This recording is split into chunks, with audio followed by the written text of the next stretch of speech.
Esselamu alaikum, uvaženi profesoru.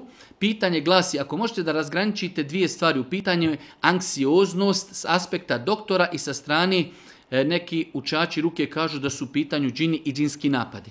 Mi smo govorili o ovim nekim pitanjima više puta i mislim da nema potrebe da jedno drugo isključuje. Imate određene bolesti, možemo normalno nastaviti da se liječimo medicinski, a isto tako da idemo normalno i da tretiramo određeno pitanje kod učača ruke, ljudi koji liječe Kur'anom.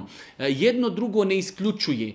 Tako da tamam neko kaže ne, ovo je sigurno nastalo kao plod sihra, opet to ne isključuje da uzmemo terapiju i da se tom terapijom, ako Bog da, liječimo. Tako da, moj savjet generalno u takvim slučajevima, da insan poduzme i da se liječi na dva fronta. I da ide, pazi i da sluša i da traži lijeka u medicini, ali isto tako to ne isključuje i da se on sam sebe liječi, uči sebi rukju kako smo prošli puta i pojašnjavali, a isto tako da mu neko drugi uči rukju i da konzumira određene stvari za koje Božji poslanik alejhi selatu selam kazao da su korisne. Tako da nema potrebe da jedna stvar isključuje drugu.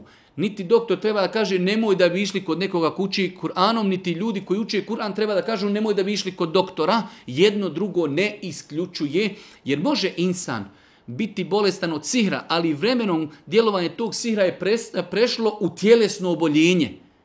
Postalo jednostavno tjelesno oboljenje, a i obrnuto. Insan može biti tjelesno bolestan, pa s vremena i da ima problema i sa džinsko-šejtanskim djelovanjem, tako da jedna stvar ne isključuje drugu, pa insan koji ima problema ovakvih, tražit će ako Bog da lijeka i kod medicinara, kod doktora, kod struke, ali isto tako nema smetnje da traži savjet i traži pomoć i liječenje od ljudi koji liječe Kur'anom.